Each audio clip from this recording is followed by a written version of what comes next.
Hello and welcome to another episode of Mics with Mary. Myself, Mary नयानी। आज की कहानी बहुत अलग होने वाली है। एक ऐसे शख्स की कहानी है जिसने खुद चुना यहाँ आना। अब हम जानेंगे कि आखिर उसने क्यों चुना, उसकी जिंदगी में ऐसा क्या हुआ कि वो खुद चल कर ये वेलफेयर होम आया। अब सुनेंगे उसकी कहानी उसकी जुबानी, एम्पैथी के साथ। Judgement not allowed. अस्सलाम वालेकुम। Walaikum salam. How are you I'm very well and today. What's your name? Ejaz Walji. My name is Madiha and मैं यहाँ पर आई हूँ आपको छोटा सा इंटरव्यू लेने के लिए, जानने के लिए कि आखिर आपने अपनी लाइफ में क्या स्ट्रगल देखा। ठीक है, तो आप मुझे बताएं कि आखिर आप यहाँ आए कैसे। Basically मैं सेपरेटेड हूँ और मेरे एडल्ट चिल्ड्रन हैं, तो हम लोग माइग्रेट हुए थे Pakistan for health reasons and बस कहाँ से माइग्रेट हुए थे? I am a Kenyon citizen from Okay. East Africa और हम वहाँ से चाय बेचते हैं, यहाँ पे चाय की पत्ती Okay. तो यहाँ पे हम माइग्रेट हुए थे and I was still separated and living separated with my wife. So Okay. there was an issue with electricity at home and the food and my health care because I'm not well. So my wife and my family and I also decided that I should be taken care of.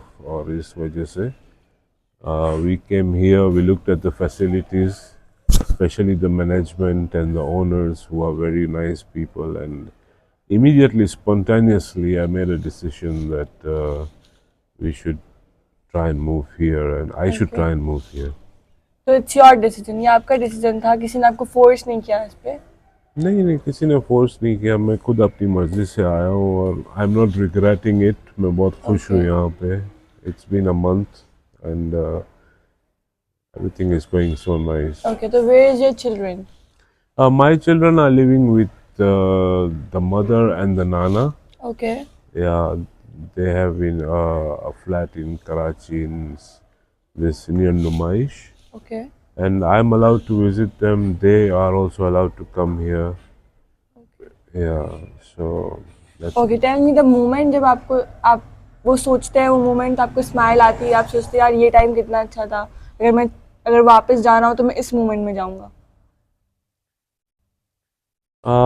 I think वापस Kenya जाना तो मेरे लिए बहुत मुश्किल होगा because I wound up everything after the migration and my brother is also abroad and his family is also there abroad but not in Kenya. So obviously मेरे दोस्त लोग हैं उधर. I have इफ वो कुछ भी चीज पॉसिबल हो, कुछ भी पॉसिबल हो सकता है, तो आप क्या सोचें? एक जादू की छड़ी हो आपके पास, तो क्या 3 विशेस मांगेंगे आप? सबसे पहले कि भाई मैं साल में एक मरतबा अपने होम टाउन में हॉलीडेज के लिए जाऊँ. Okay. Not for migration but just for holidays. Secondly, I can't think of another wish at the moment except that if I got the chance to study, okay.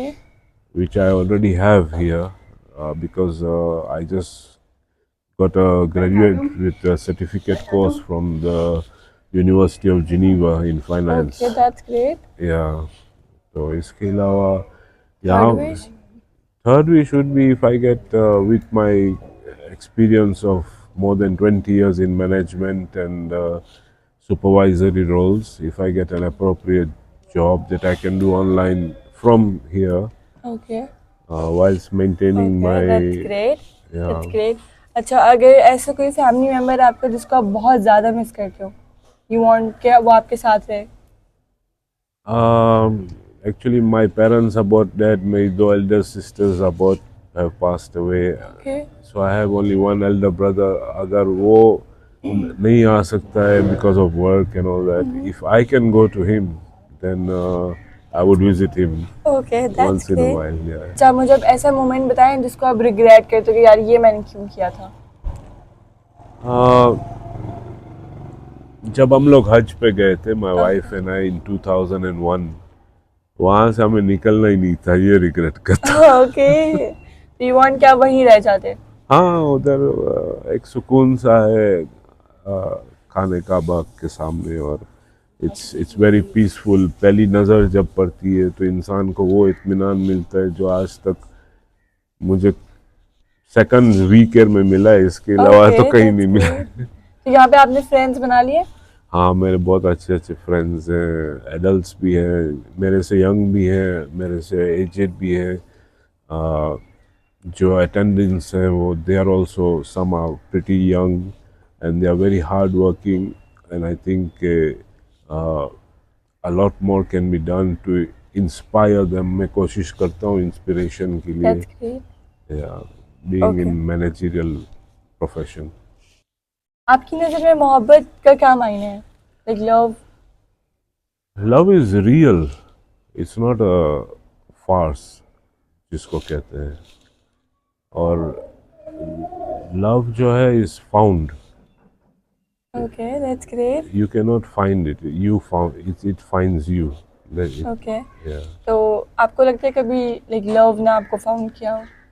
जी जी बिल्कुल।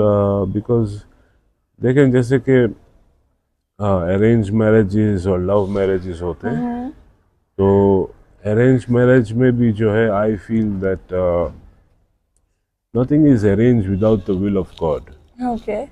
So God is always a catalyst to arranging जोड़ियाँ जो ऊपर वाला बनाता है। So there is a level of love involved in that। Okay. And I love my wife, I love my family। That's great. अगर आप कोई message अपनी family तक पहुंचाना चाहेंगे तो वो क्या होगा? Be happy and know that every person is born alone and dies alone, but we are all in this world to correlate and be there for one another। तो मैं अपनी फैमिली से ये कहूँगा कि बी स्ट्रॉन्ग एंड पापा is here. Okay, अगर सारे पेरेंट्स और सारे बच्चों के लिए अगर कोई दुआ होगी तो वो क्या होगी? क्या दुआ देना चाहेंगे आप?